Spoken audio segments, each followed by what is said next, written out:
Hi everyone, I'm Pat from the Sewing Studio Fabric Superstore, and I'm back with an updated version of my super popular 6-step tote bag tutorial. We've updated the interfacing we use to make these bags, and now every kit includes a pre-cut piece of Bosal Innerform double-sided fusible foam. I wanted to put one together again with you step by step to show you just how easy and fun they are to make. Plus, if you stay with me till the end of the video, I have some tips and inspiration for you to further customize your tote bags. Let's get started. So step one, we're going to measure and we're going to cut all of our pieces. So the first thing that I want to tell you is that we now have written directions that are going to be in your kits if you purchase a kit from us. They're very, very well written, very easy to understand, and I'm just going to go down it before we go ahead and do our cutting. So first of all, it's going to give you the supply list. You need 2/3 of a yard of main fabric, which is your print. You need 1/3 of a yard of the double-sided fusible Innerform interfacing that we are now using in replacement for the batting that we were using before. In your kit, you're also going to get 3 yards of webbing. 3 yards of webbing may be a little bit too much for your project. However, what happens and why we put 3 yards of webbing now and suggest or recommend 3 yards is because everybody likes a different length of strap depending on what size you are and where you like your tote bag to sit on your body. So with 3 yards, you'll have plenty of webbing. Then you need 1/4 yard of vinyl, or on the instructions it says an 18-inch by 27-inch pre-cut. And what we mean by that is, for any of you who have been into our store, you know that we carry on our website and in store pre-cut vinyls. And this particular one, the Caravelle, is what we used on the bag that I'm going to cut in a minute to show you. So when you are purchasing a roll of vinyl, we have 2 different sizes in most of them. So it'll tell you here, this particular one is 18 inches by 27 inches. We also carry it in 18-inch by 54.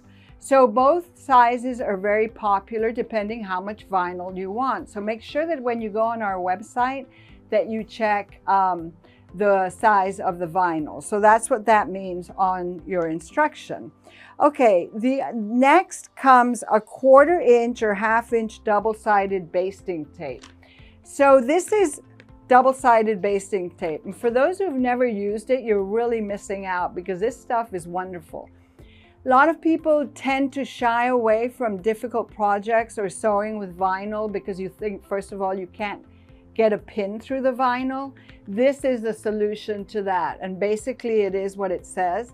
It's double-sided sticky tape. So, and I'm going to show you how to use it in a minute.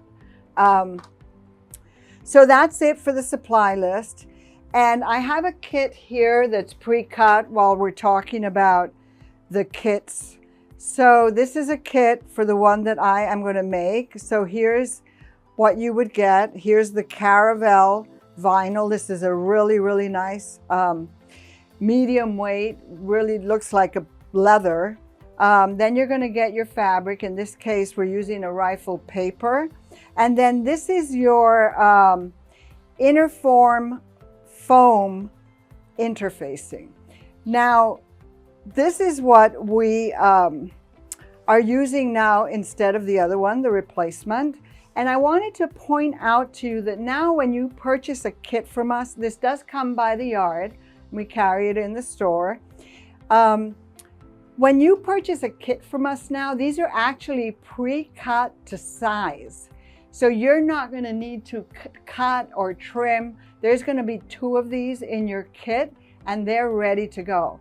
And I also want to point out, because we were a little concerned, I wanted to make sure that this really worked for the bag that we're doing, and it does. It works beautifully. It actually gives a little bit more structure than what we were using previously, so I love it. It's also wonderful for doing strip quilting. but we'll talk about some embellishment in a minute. So when you take this out of the bag, I want to point out, and I don't know whether you can see it on camera, if you get, and you probably will get, or notice some creases on there. I think you can see it on camera. At first, when we started using this, I was a little concerned about it.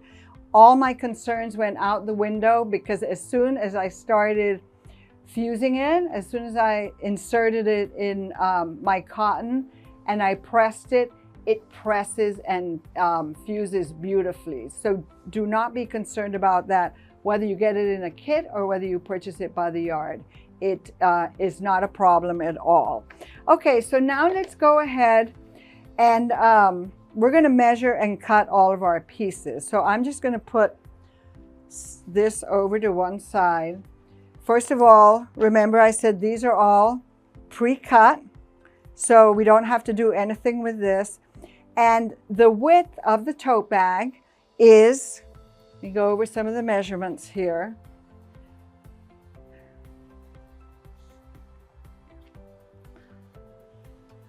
I'm going to show you in a minute how to do this.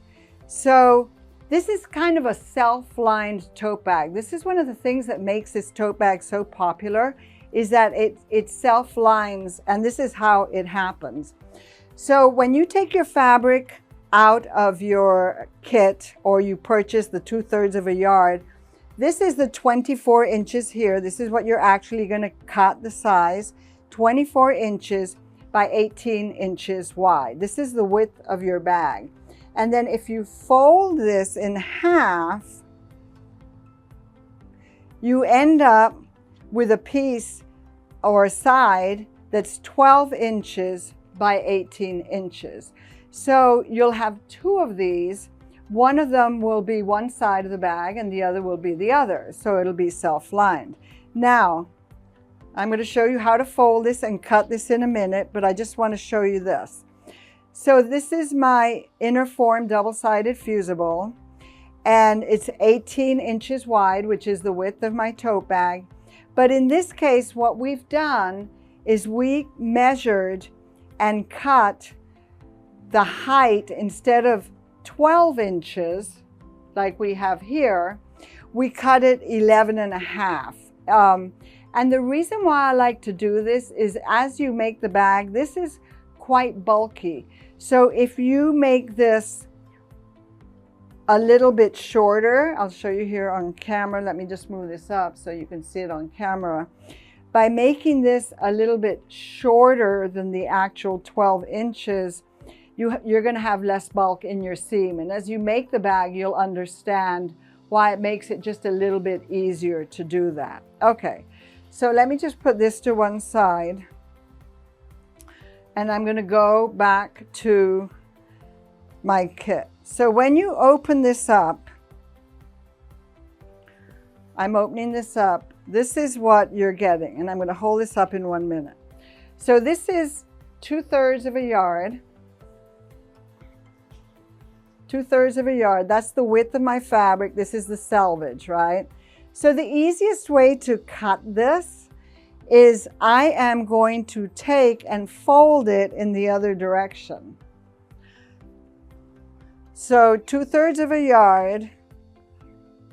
Now you see what I just did? So you see how I folded it in the other direction? So I actually already pressed this. I'm just going to put that vinyl to one side and make myself a little bit of room here. So now I have my width of fabric going across, see, from selvage to selvage, and I have 24 inches folded in half. And then what I recommend you do, this is my fold right here, right? These two are my cut ends. What I recommend that you do is once you've lined this up and you've measured it accurately, you're going to fold it and you're going to take it to the ironing board and press it really nice. So you've got a nice pressed fold here. Then what you're going to do, I left my original fold of the 45 inches in there. So then you can take this and I just folded it in half. And you see what I have now?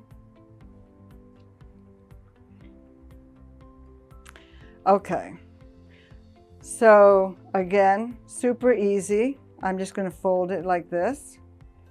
And now what I do is I make sure that my edges up here are lined up really nice. And I always like to use my cutting mat. I'm not a quilter, really, but I love to use a cutting mat. Cutting mat is not just for quilters. I think it belongs in almost every sewing room. They are very useful. So I'm going to line this up perfectly. The top fold, you can see it's lined up there. Okay, so what I need to cut is 18 inches across. And the way I like to do it, by the way, when you purchase or get rifle paper, you'll notice some of the selvages are absolutely beautiful. So I'm just going to move this up so you can see. Can you see how pretty that selvage is? Okay, so now what I'm going to do is I am going to cut off. It doesn't, I just cut off a couple of inches. I just have to find my rotary cutter here. I normally cut off a couple of inches here. So make sure that your ruler lines up nicely along the top edge. You can see everything's perfect. So just cut that.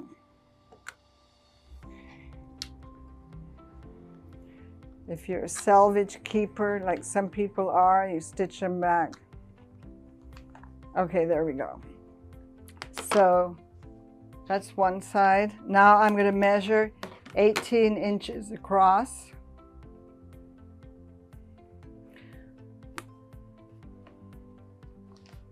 So I'm looking at my ruler, 18 inches brings me to there. So I'm not big on keeping scraps, but what I do like to do with these bags, because I make so many of them, is that I'll just cut a couple of inches off of this side because I want the bulk of what's left on fabric on this side, because this side is on the fold. And you'll see that when I cut this off,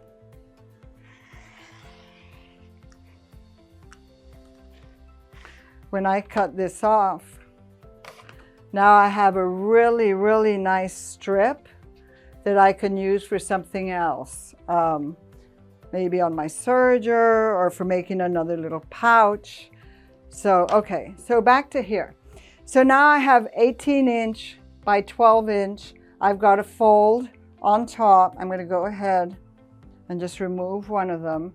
And now I'm going to take my inner form and open it up, and you see how nice and clear my fold is. So now I'm going to insert this all the way up to the fold, and I'm going to take this down. And can you see how I've got a nice, about a ½ inch left down here with no bulk of the foam that I'm inserting. So now I'm going to fold this down. I'm going to make sure that my foam is all the way up to my fold. I'm going to take this to one side, and now I'm going to show you how to cut the bottom of the bag. And the bottom of the bag is the vinyl.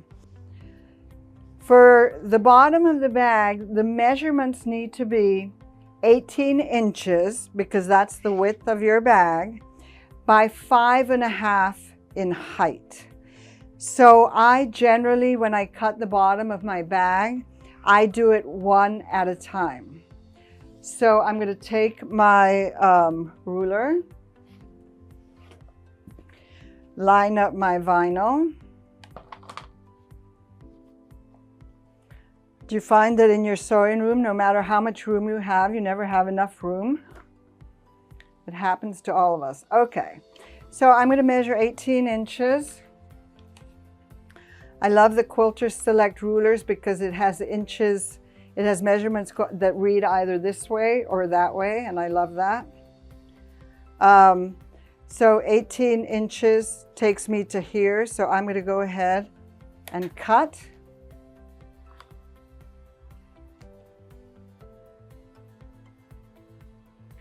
My rotary cutter. And then I need it to be 5.5. So I'm just going to turn this around, line it up with my lines on the ruler. And this ruler, I've talked about this before. My favorite ruler is a 6 inch in width by 24 inches in length. It's just a really, really handy one. And I'm using the Quilter Select ruler, which actually grips your fabric really nice. So we all have our preferences. Now you can line it up on your mat if you want, or you can just use your ruler. And this is 6 inches across. I need it to be 5.5, so I'm actually just going to line up the edge of my vinyl with my ruler. And I'm going to cut 5.5. And then I'm going to take and cut the other side of my bag, the other bottom of my bag.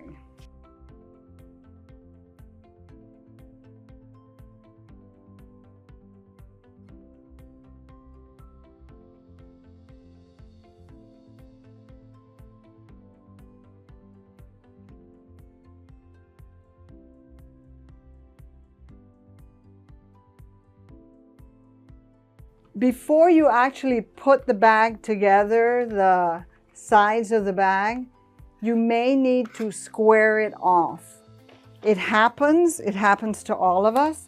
It happens in the classroom when I teach this, and it's not an issue at all. So I have two bottoms. I have my two tops.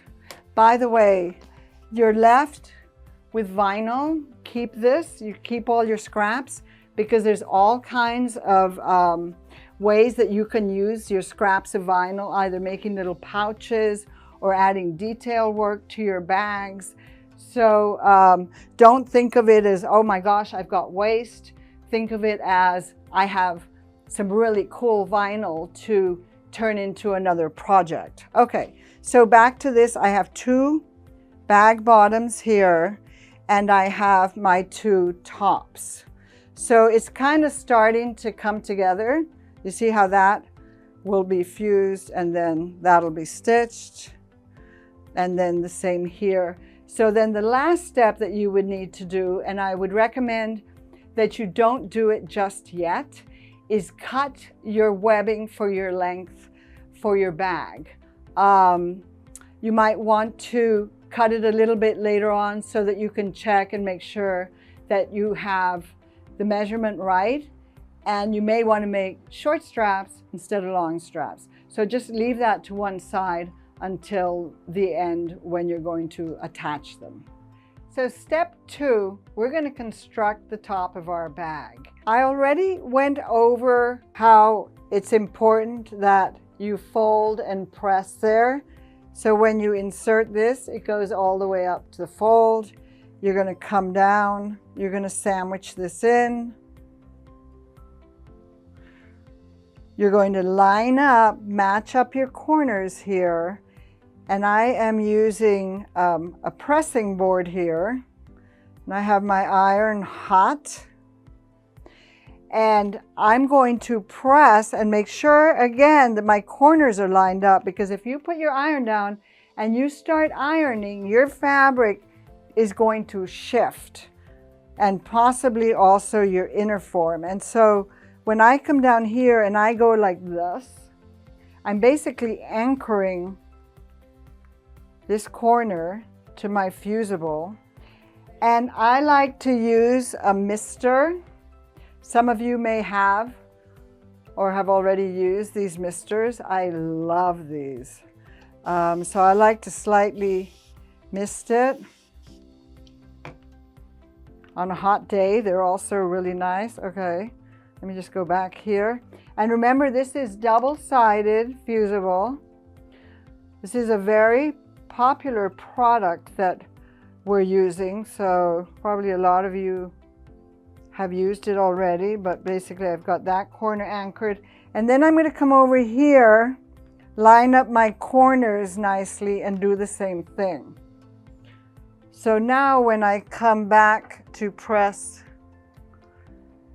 see how it's pressing as opposed to ironing? It's nice and damp.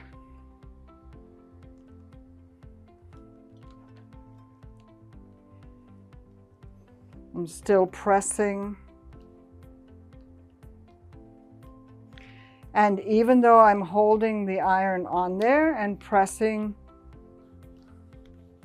for quite a, probably, I don't know, maybe 20 seconds, you're still going to have to turn it to the other side. The heat that's going through from one side to the other is not enough for it to fuse the other side. So be patient. Once you've got all of this nicely fused together, oh, you know, I should mention this while I think about it.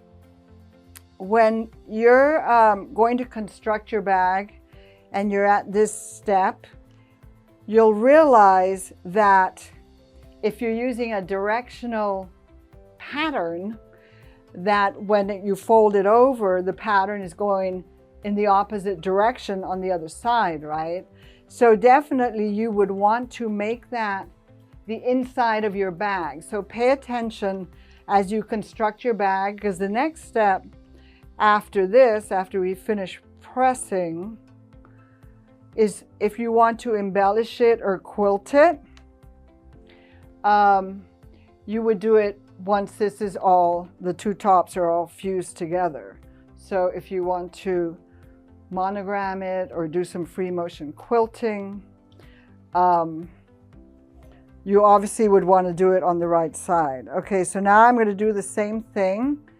I'm going to come here and I'm going to line up my corner, and I'm going to do my corners first to anchor them in place. This particular design, I like doing florals because normally they don't have kind of a direction.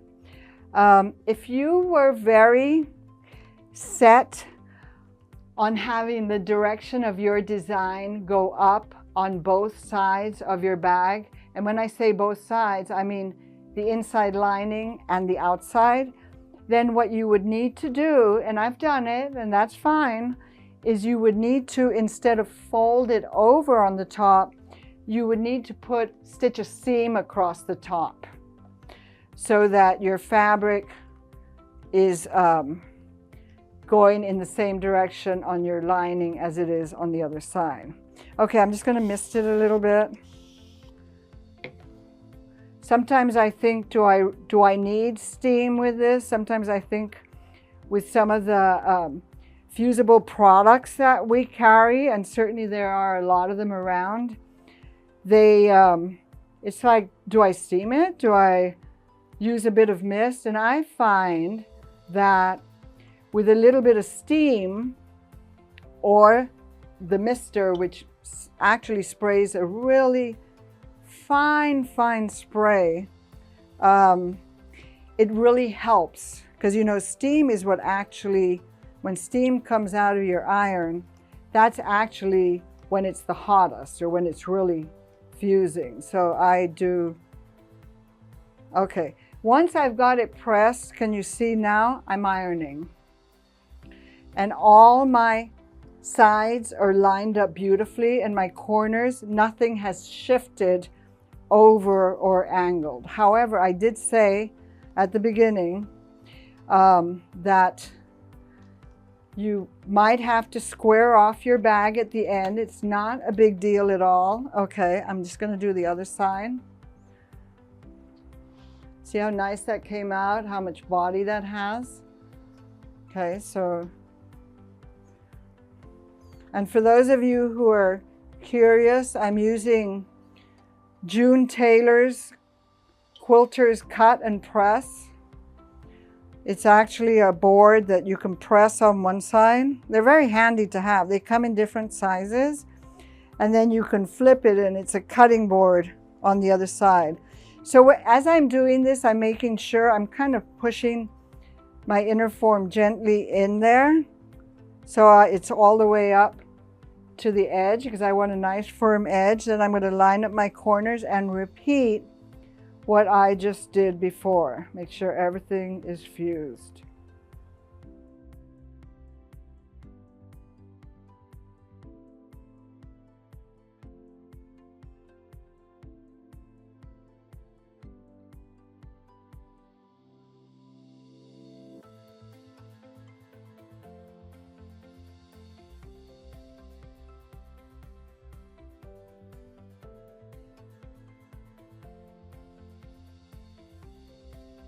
This would be the point where you would, if you wanted to quilt it or embellish it, it would be now.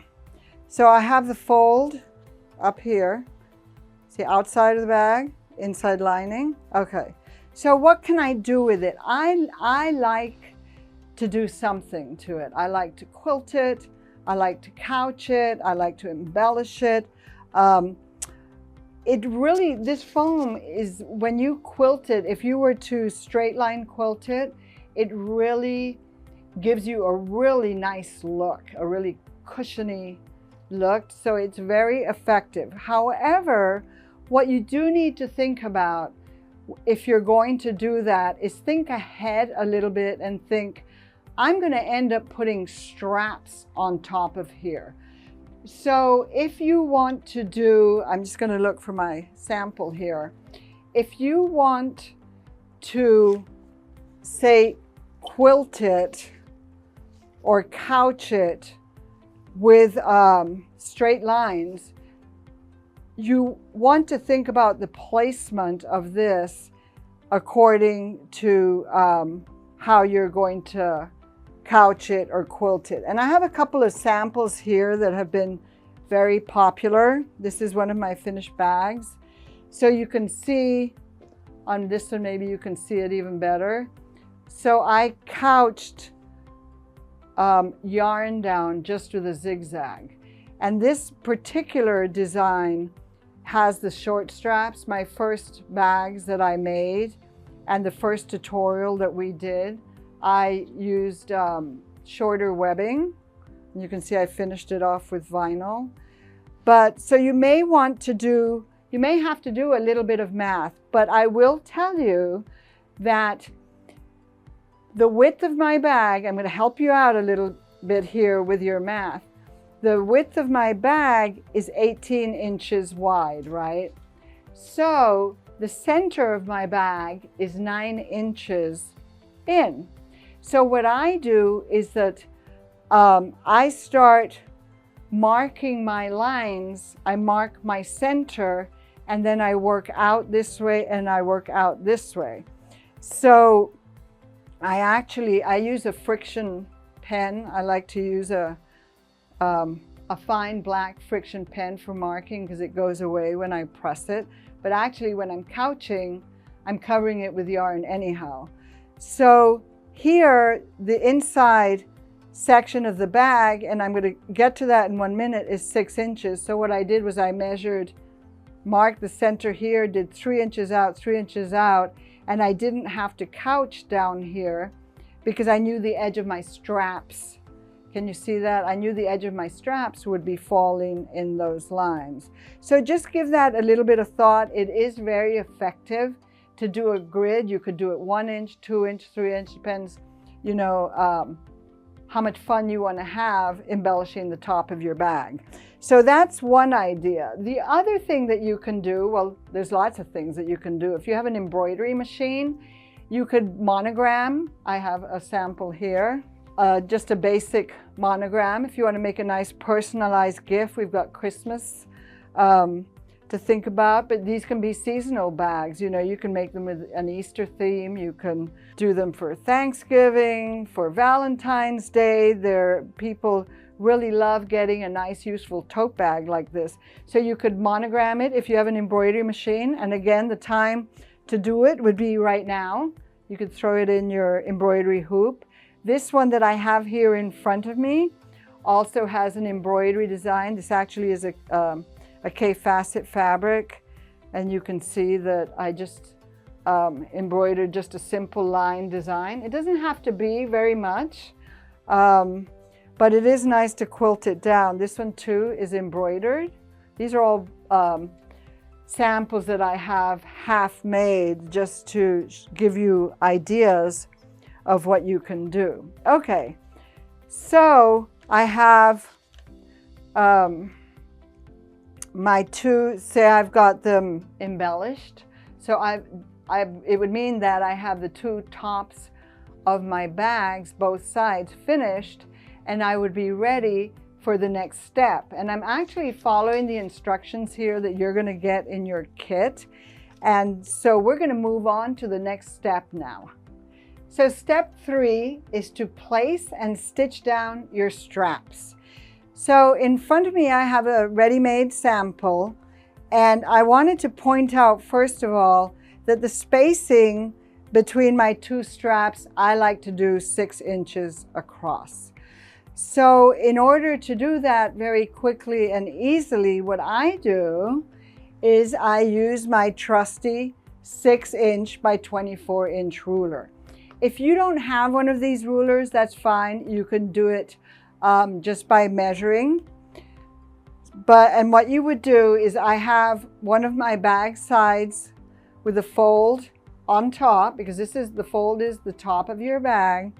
It's 18 inches wide. So I have it lined up on my cutting mat. And so half of 18 is 9 inches. So I'm going to come over to 9 inches. And this is the center of my bag. I am going to take my 6-inch ruler and I am going to line up halfway 3 inches in, which is the center of my ruler, on my 9 inches. So basically, and of course the ruler is see-through, so I can see what I'm doing. So I can tell it's beautifully lined up straight down the center of my bag by lining it up with the mat. If you don't have the ruler, again, you could mark your line, the center, and then measure out 3 inches to one side and measure out 3 inches to the other side, and just mark your line down. So the next thing I'm going to do is I've cut my webbing into, you can do it 22 inches, 24 inches, whatever you prefer. Generally between 22 and 24 is the most popular. On the instructions, it says, because remember you're getting these wonderful instructions now, 2 pieces of 42-inch long webbing. So this is important when you go to place your webbing. Can you see that I'm lining it up? I'm butting it right up to the edge of my ruler. See how it butts right up? And it butts right up. So when you go to attach this, you want to make sure that you don't have your strap twisted at the top. And believe me, I have done it. I have twisted it. I will show you later on in the inspiration part of my video at the end how to fix everything, because pretty much everything is fixable. But anyway, it's good to make sure that it's not twisted right from the start. Okay, so now I have the webbing butted up to the edge of my ruler, and now I'm going to take, I'm just going to take it off because I'm going to show you what you have to do before. I'm going to take my craft tape, and this is sticky on one side and paper on the other, and I am going to stick it down about, I want to say about a 1/16. I don't butt the edge up of my craft tape all the way to the edge of my ruler, because if I did, when I sew my webbing down, I'm going to be stitching through all this sticky stuff, and I don't want to do that. So I put it about 1/8 of an inch in, and you'll notice that I actually run the end of my tape off the edge onto my cutting mat. And there's a reason why I do that. That's actually one of my tips on one of my videos. You can just tear this when you get to the end, or you can, there we go. This tape can be sticky. It is sticky, sorry. It can be tricky to peel the backing away. Any of you that have used it probably know that. By the way, you need to run your finger down it to make sure that it sticks nicely. Because imagine if you didn't have this tape, how would you attach your webbing to your bag before you sew it? And you know, because you're dealing with bulk, and you can actually, if you don't have the right pins, you have very fine pins, you can actually bend your pins just trying to pin your webbing down. So now what I'm going to do is I'm going to take and I'm going to come up here and I am going to peel the paper. You see how easily that came up? That's because I have the tip of it stuck to my mat. Believe me, that it really helps. So now what I'll do is I'll peel off the little sticky end off of here, and I just tuck it back onto my bag. So when I stitch my webbing down, I'm stitching over it. So now I can take my webbing and I'm going to butt it up. You want to line up your webbing on the bottom.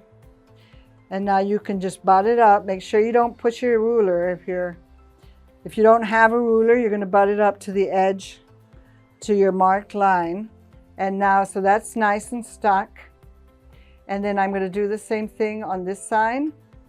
If it's peeling off, there you go. Second go. If you don't do that, you could be trying to do it 4 or 5 times. And then I'm going to just peel it off my mat, stick it back down there.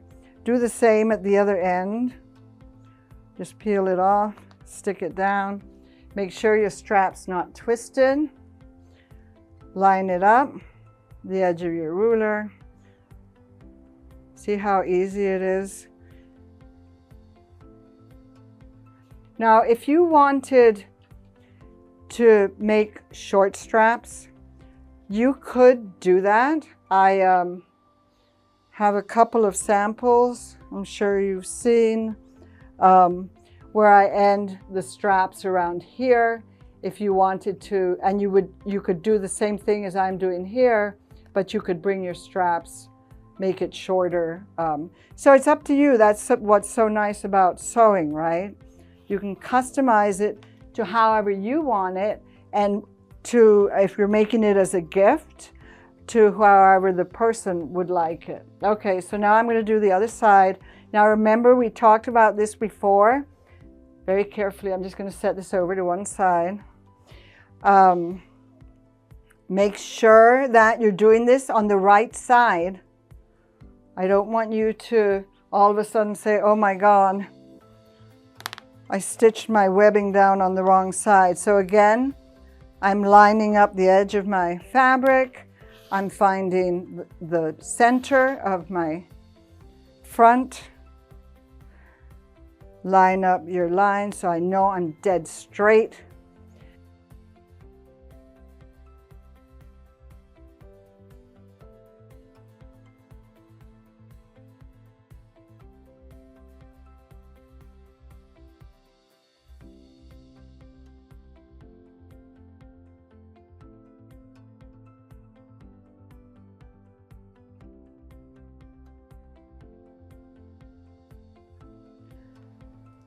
Okay, so now I am ready to stitch this down, but there's just one more thing I want to tell you. If at this point you want to put a little bit of decorative trim or insert a little bit of decorative trim, once I stitch my webbing down here, I have just a piece of bias here.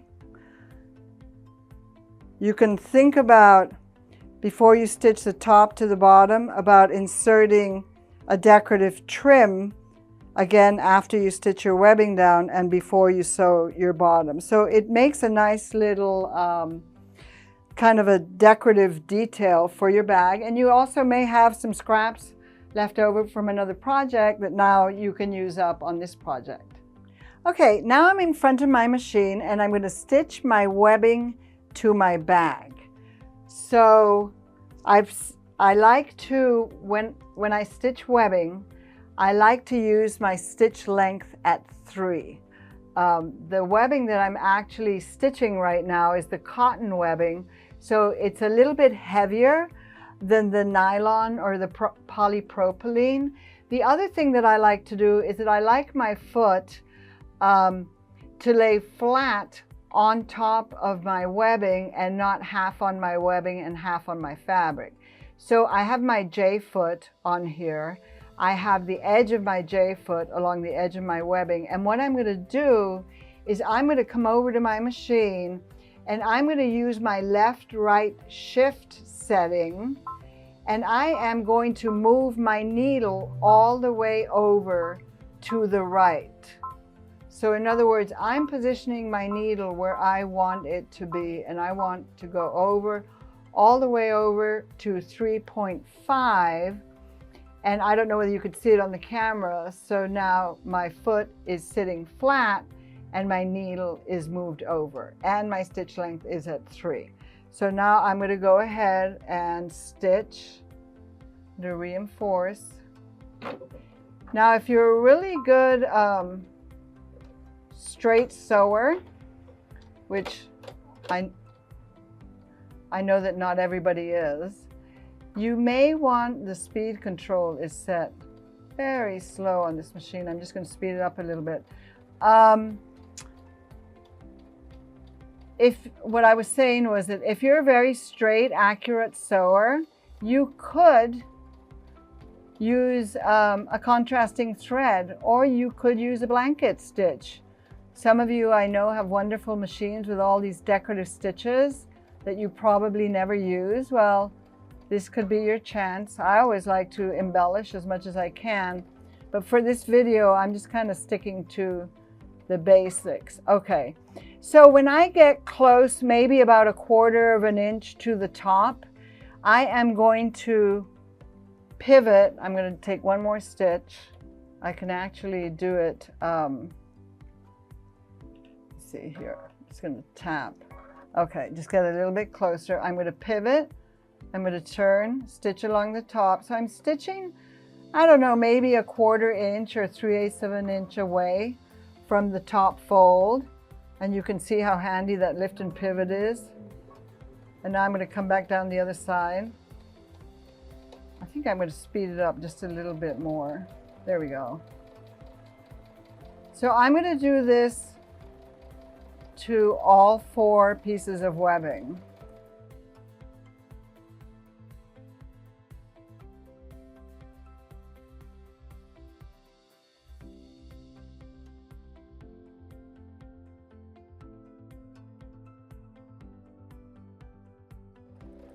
It would have been nice to have done some channel quilting on here.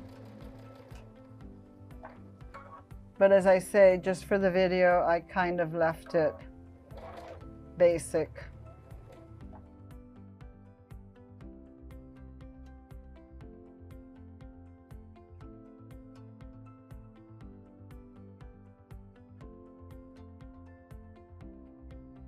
So step 4. We're going to sew the top of the bag to the bottom of the bag. Super easy step. So what you're going to do is you're going to take the top of your bag and you're going to I used clover clips here.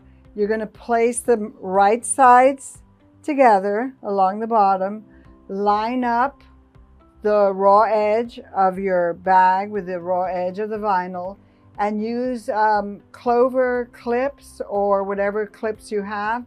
The other thing that you can do if you like is you could use your double-sided craft tape again to stick the vinyl down to your fabric. So whatever way you feel comfortable with.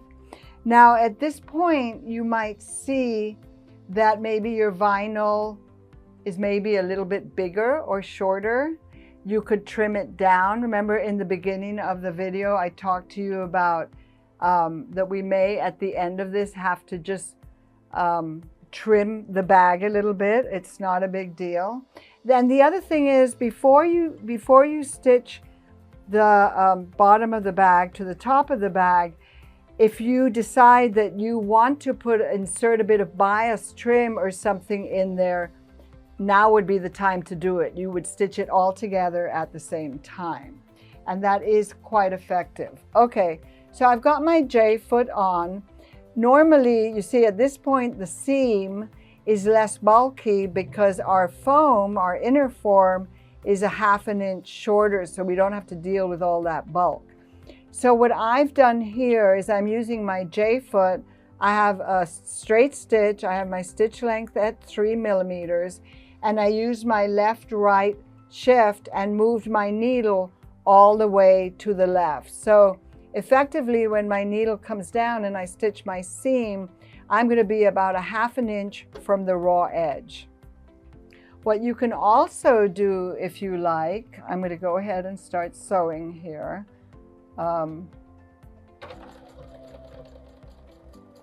I set my machine to reinforce at the beginning. And take your clips out as you go.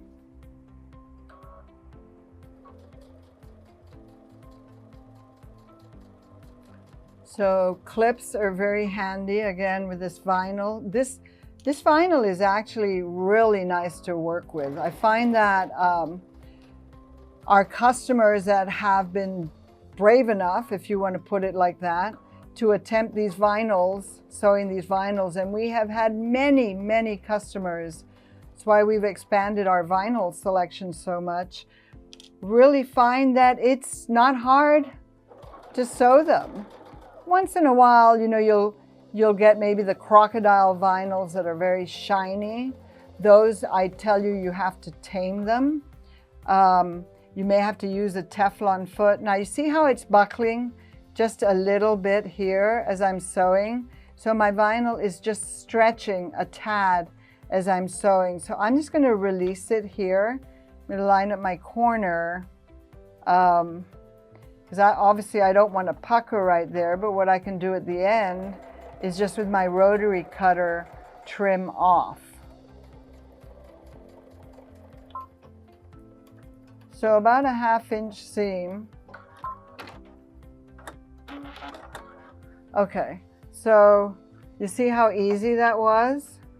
So now I've got my top stitched to my bottom, so my bag is coming along very, very quickly. Now I have this to deal with, right, in here. So if you have a serger, you could serge this edge. Obviously the vinyl isn't going to fray, but your fabric on the other side is fraying a little bit. So I could serge along there. If I don't have a serger, I can just do a zigzag stitch, which is what I'm going to do in a minute. I'm just going to sew my other side.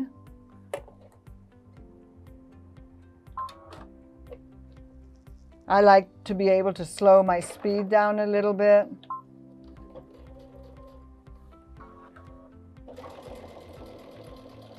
So some of you may wonder, did I change my needle? What did I do to my machine? Have I done anything special? No, I haven't done anything special. I actually left on, I think I have a size 12 needle in my Quilt Club Brothers series here. I love this machine because I love the room that I have. And you can see that it's going through it like butter.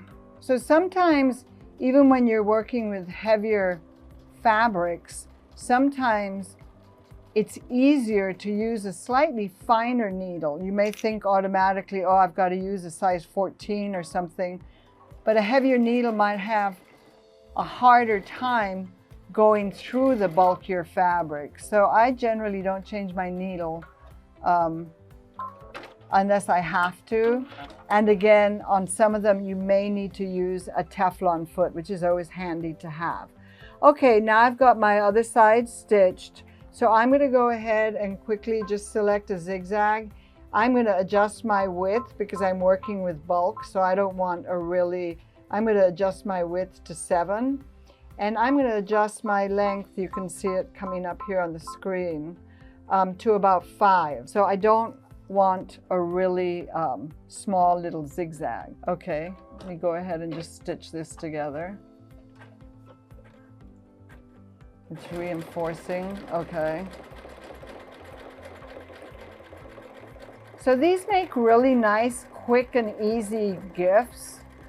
If you wanted to give somebody a couple of bottles of wine or something and you don't have a gift bag, but you have scraps, you could almost just knock one of these out. So there I've got my zigzag there. Let me just do it quickly here.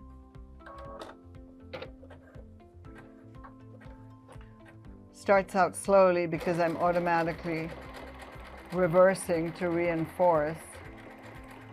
Of course, I'm talking, so my stitching may not be as straight as I want it to be, but it's okay. Nobody will notice. Don't tell anybody.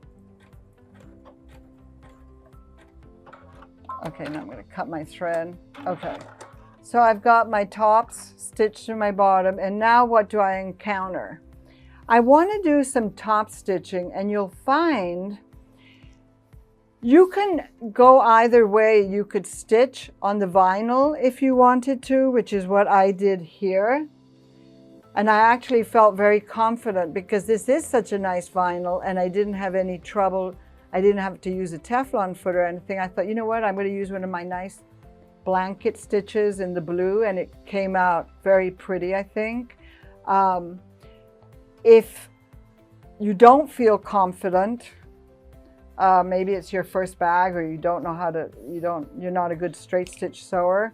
What I would do is I would put my bulk down towards my vinyl and just kind of tame it, stroke it and tame it down.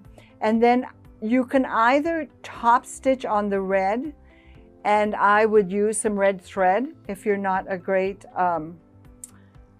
if you're concerned about it, the contrast or it not looking right, or you could flip it up. When I say flip it up, I mean flip the bulky up and just stitch on your fabric, which probably is the safest way to go in this case. So that's what I'm going to show you. The point of this is you want to top stitch. See how I'm going to swing this towards the top? And I'm going to make sure as I'm sewing, I'm going to put my straight stitch back on, and I'm going to lengthen my stitch length to 3. Okay. So the point of this is I'm stitching my bulky seam. Just tame it. This is what I say when you have to tame it. Okay. Put my presser foot down.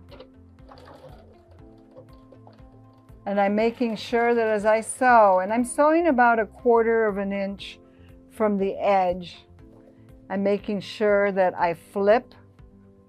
See, my bulk is coming towards here.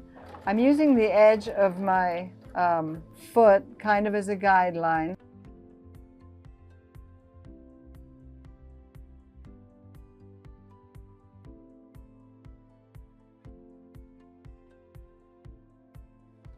So I'm almost done. You can see I'm going slow, but you can see I'm not having any trouble at all.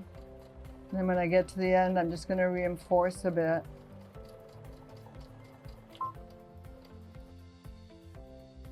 And then cut.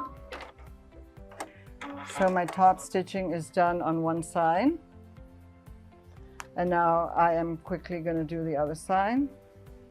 And you can see I'm not using pins or anything. You really can't use pins with vinyl because it makes holes. You don't want holes.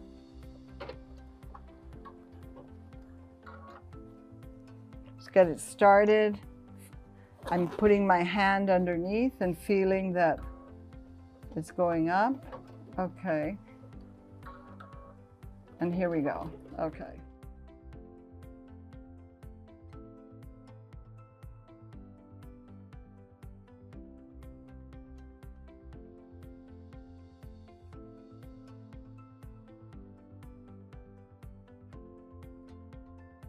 Okay, so now we have the top stitched to the bottom, looking really good. This is the step before we move on to step 5, where I told you in the beginning, sometimes your vinyl or your fabric might stretch a little bit or warp. So this is the point where you would square it off, so to speak.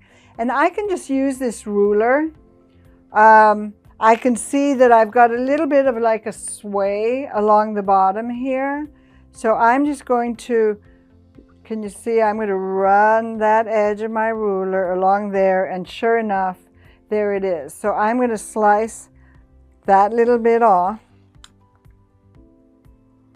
Otherwise, I feel like it's looking pretty good. Now, if you find, actually looking here, I've got a little tip. Can you see how my vinyl stretched there?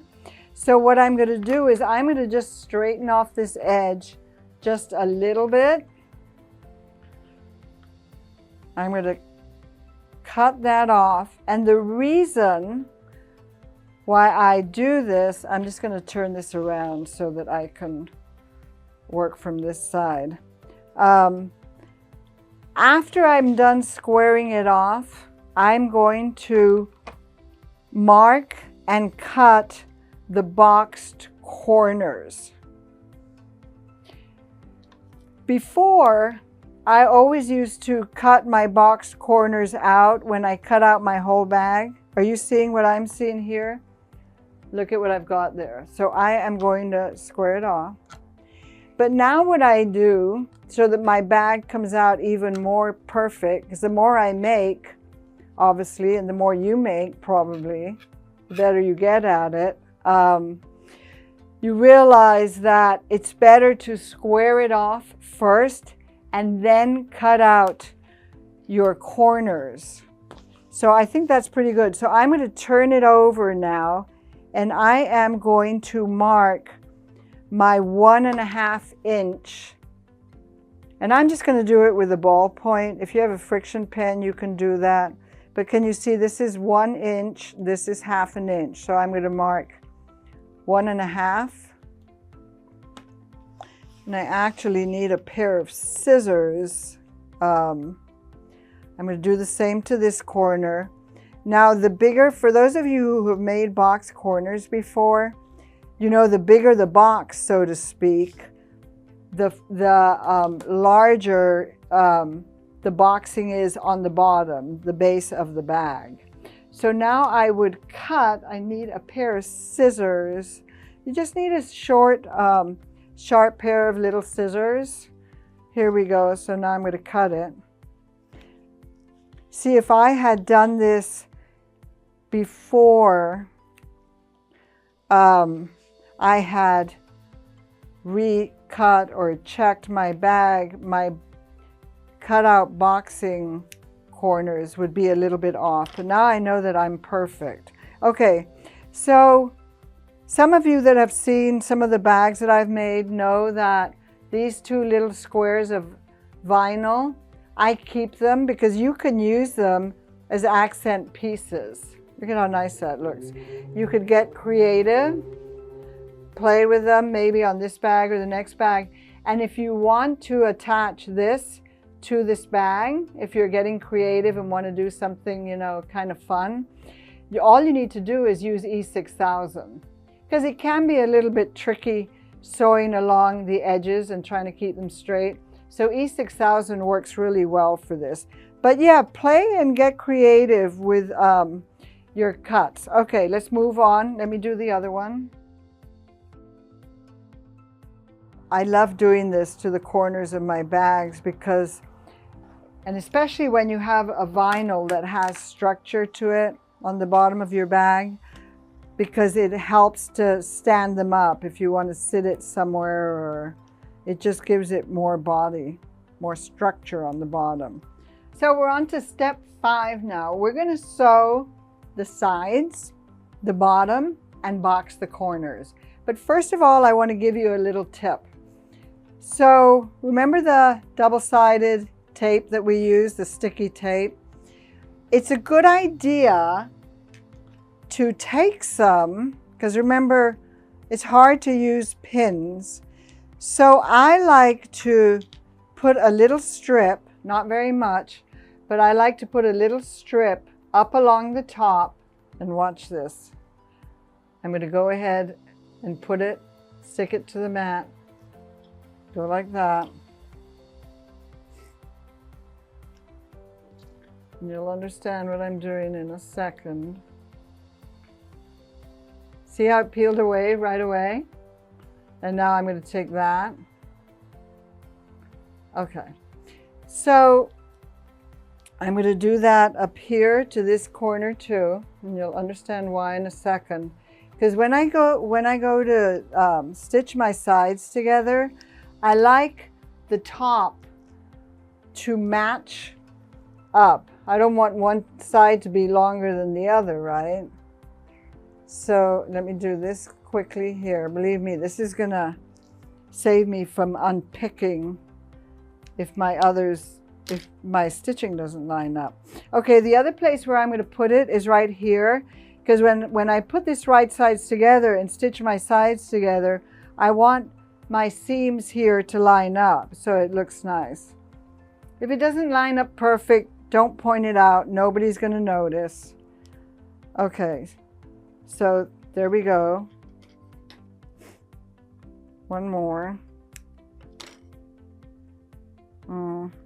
Could have made it a little bit longer, but anyway, there we go.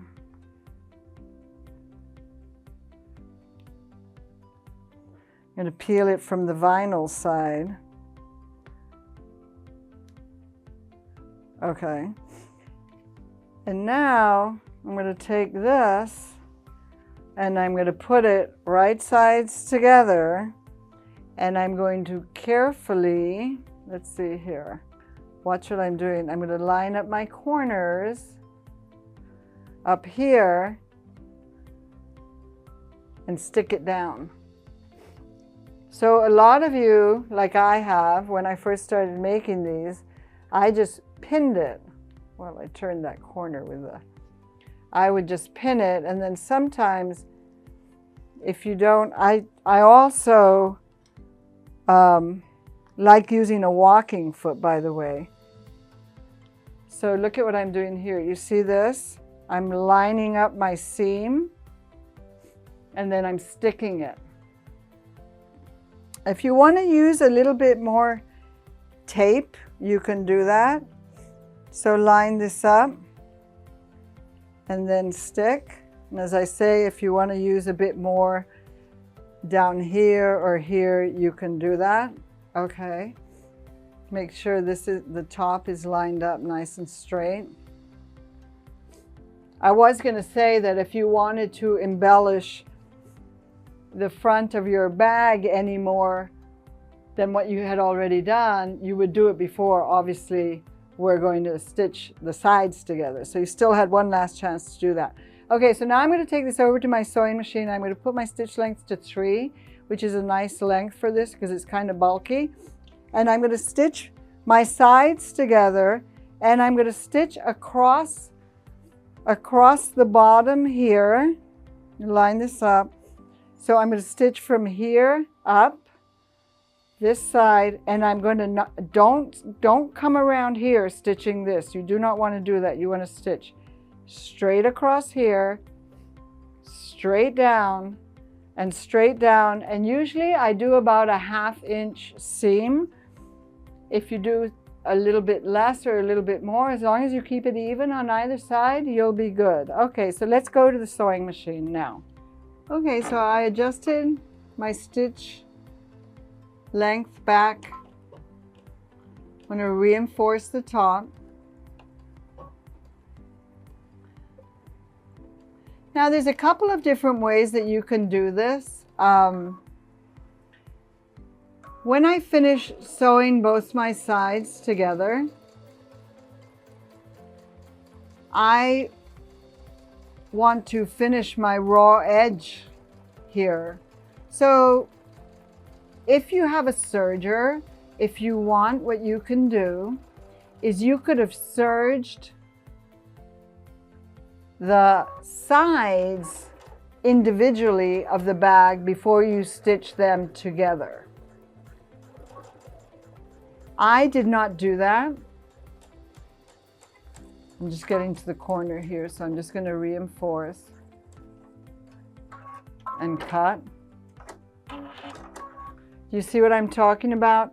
So if I had wanted to, and again, if I had a serger, I could have serged each side individually. And so now when I stitch it together, they could be serged individually, or I can go back now and serge it together. It's going to be a little bit more bulky, or I can zigzag it together. So it's up to you how you want to finish it. So now I'm going to sew the other side together. You can see I've got my got to reinforce here. Don't forget to reinforce the top of the bag, because otherwise you don't want it coming undone. And here we go.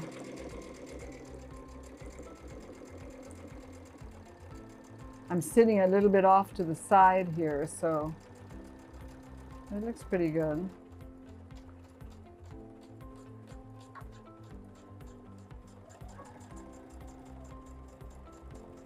So I'm going to reinforce and then cut. So, and now I'm going to come back and I'm going to line up these corners. So now I'm stitching, I lined up the edges of the bottom of my vinyl. I'm going to reinforce this a little bit so it doesn't come apart.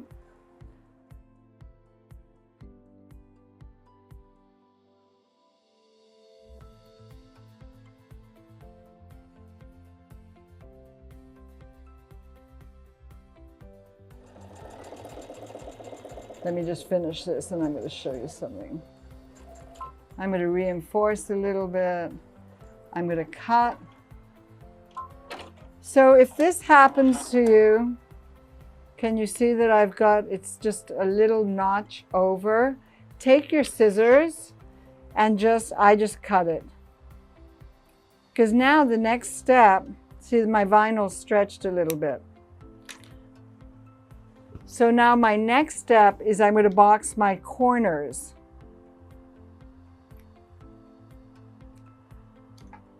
But before I box my corners, remember when I stitched this together, I told you you may want to finish this off with a serge stitch or a zigzag. If you want, you know what, I'm going to quickly do it. I'm going to go ahead and do it. I'm going to select a zigzag. I'm going to make it nice and long. I'm going to make it wider. I brought it up to 7mm width. And there's no need to zigzag your vinyl. You can just do your fabric. So you see what I'm doing here? I'm just going to stitch it all together.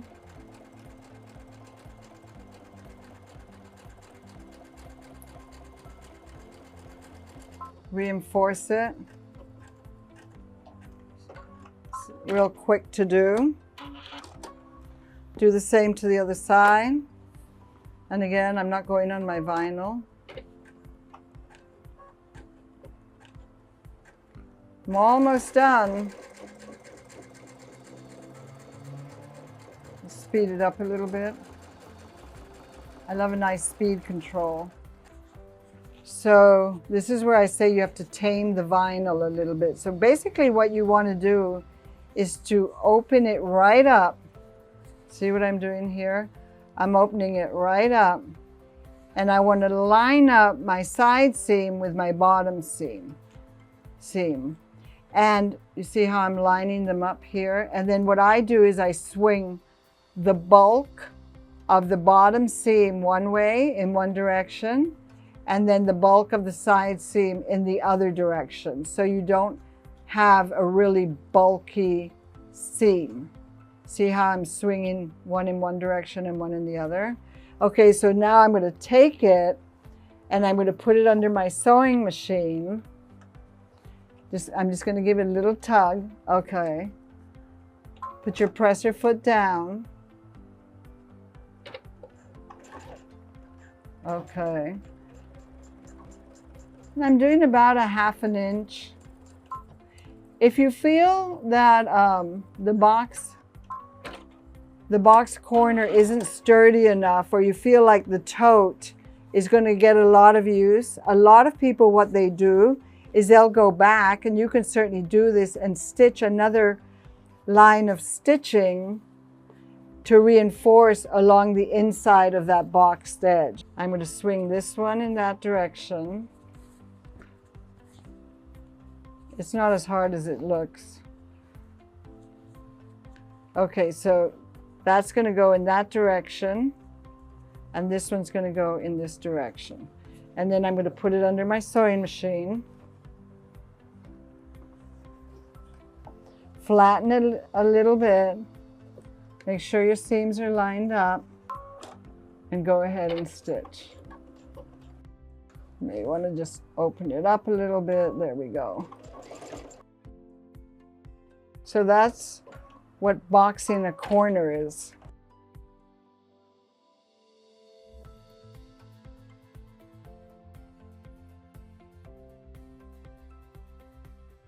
So step 6, you're going to turn your bag inside out, and you're going to start your next one. And I have several samples here that I'm going to go through to inspire you and give you ideas for other bags that you can make.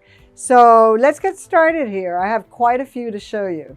So I'm going to put that one to one side.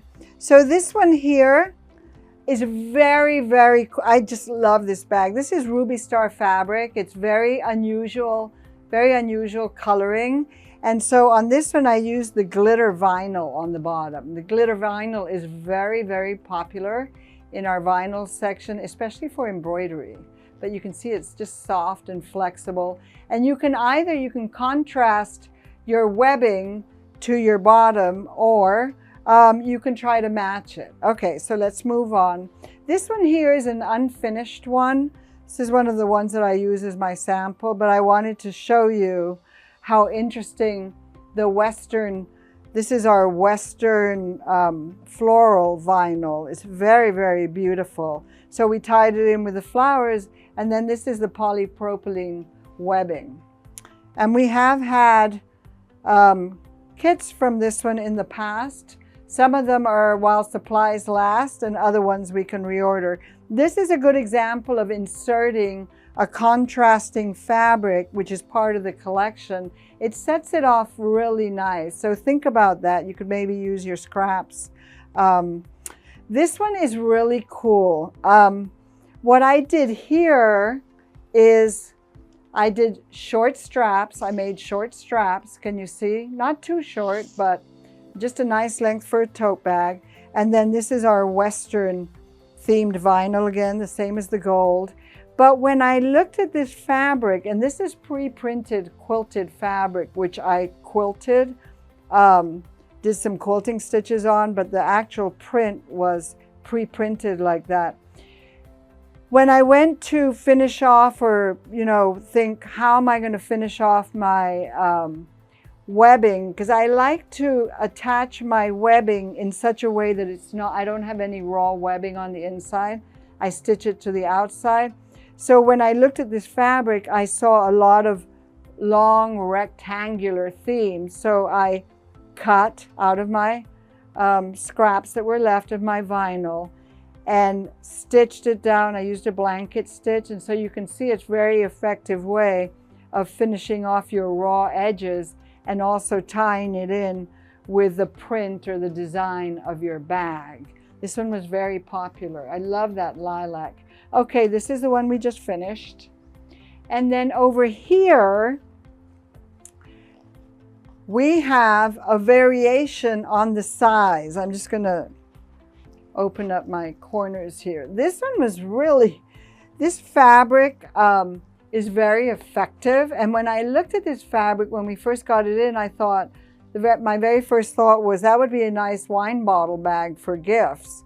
So know that once you know how to make the bag, you can vary you can vary the size of the bag. So you can see that this is much smaller, and I put cork. I had some cork left at home, not very much, and I thought, oh, that would be perfect for the bottom of the bag.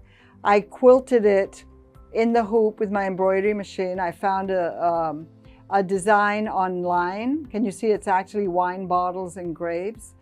So I did the embroidery in my hoop. And then you'll see too here that just like the purple one that I just showed you, I cut squares of vinyl and I just glued them on with the E6000 to finish off the look. The other thing that I did here that's a really nice idea is, can you see that I stitched webbing onto the bottom? So if you find, you know, I say everything is fixable. If you find that you stitch the top to the bottom of your bag and maybe you stitched it a little crooked or your top stitching didn't look nice, there's ways of salvaging that, and this is one way of doing it. Stitch the webbing. Remember I told you in our kits you get 3 yards of webbing, so you always have normally about a half a yard left. You can put that to use on the front of your bag, and you can put it on one side all the way around. It's up to you, but this was a very popular little design. Okay, let's keep going here. So the next thing I have here is, remember I told you that you can use up your scraps. So this one at the back, this is the Croco. Love, love, love this color.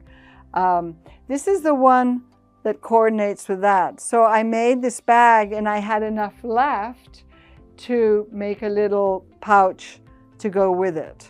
And I actually did this one in the hoop. This is an in the hoop design for those of you who have an embroidery machine. There's plenty of in the hoop designs. So good way of using up your scraps. Here's another one. So this one is a good example. When I went to finish off my straps, I looked at the design and I thought, okay, what do I see here? And I thought, I see flowers. By the way, I quilted this one with free motion quilting with metallic thread. But I didn't want to just put a square up here to finish off my webbing. So I kind of copied the design of the flower and I cut my glitter, which is the same glitter that I have on the bottom of the bag. And then I glued it on with E6000. Instead of sewing, if you glue these on, it allows you to do all kinds of intricate designs that normally would be really hard to sew around, especially with the vinyl. And vinyls don't fray, so it opens it up to you being able to be creative. This is one of my favorite bags. This one was a kit. I just love, love, love. Sometimes you just have to let the fabric do the talking. So this is one of our shiny patent bottoms or vinyls. So beautiful. Nice way of personalizing. This one's fun too. So when you're finishing your bag and you look at it and you think, what can I do? What can I do?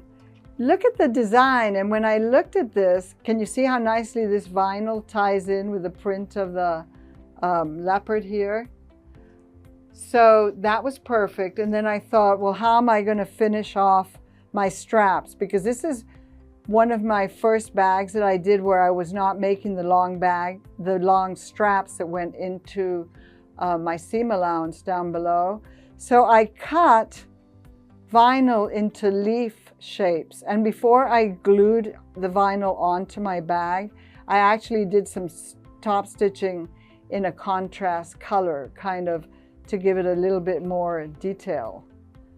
Can you see that? So this is rifle paper fabric too. And some of them are more of a heavier canvas, so they work really well for these bags. This is one of our newest bags. This is beautiful. Gabriella made this. She's very, very talented, very creative. And you can see the detail work that she did here. Now with this one, can you see she added the webbing is blue and she added the shiny crocodile as a detail. She stitched it on top. if you want to do this, you need to make sure that you cut your long strips first. So in other words, if you were to buy a kit and you decide, you know what, I want to run the crocodile down the webbing, make sure that before you cut the bottom of your bag that you cut your strips so that they're long enough. Otherwise you might find. So think about that. Think about how you want to decorate your bag before you cut everything up, if that's what you want to do. And then also with this, you want to use a Teflon foot. Sometimes you may want to use a walking foot. It depends what you're working on. But I guess my point is, they're not hard to do. Look at how beautiful that detail work is. And we have, last but not least, this one has been extremely popular. Honestly, once you start making these bags and you start looking at fabric, you really look at it in a different way. Look at how beautiful this is. So Gabriella made this one too. And she did the same technique as the one that I just showed you. The webbing is actually red, like a bright red. And then she stitched the red vinyl on down the center. Can you see that? And then she also added this tiny, tiny little pom-pom fringe. So a lot of attention to detail. And last but not least, let me see if you can see it here. She added this cute little label that says, I'm going to read it to you. It says, "I know, I can't believe I'm handmade either." So we have these in the store. Isn't that cool? I love this bag. Again, this one's been very popular. It's very unusual bag. And so that's what's so nice about sewing, right? That you can do whatever you want to do and be creative and have fun with it. And this bag is certainly an example of it. I have one more thing that I want to show you. I talked to you in the beginning too about fixing mistakes. And on one of these samples that I have here, you know, I always say, and customers have told me, I love that you always say, everything is fixable, because we all make mistakes, right? But so this particular bag here, where I showed you that it's just the front, it was a sample. Remember I said to you in the beginning, don't twist your strap? I twisted my strap. I couldn't believe it. That's why I didn't finish this one into a bag, because I wanted to use it as a sample. So this, my green strap, I sewed it on twisted. So I thought, oh my God, what am I gonna do now? So what did I do? I cut my green strap here, right? So I cut it. I untwisted it and stitched it back together, right? I stitched it back together. And then, so now I had a seam in my green webbing. So what I did was I took a scrap of my yellow vinyl and I stitched it over, and I used my tape, my double-sided sticky tape.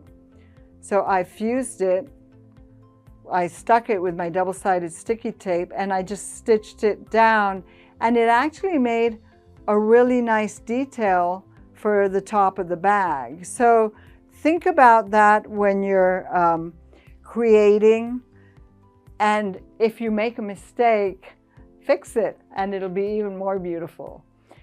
Thank you for watching my updated 6-step tote bag tutorial. I hope you feel inspired and ready to make your own tote bags at home.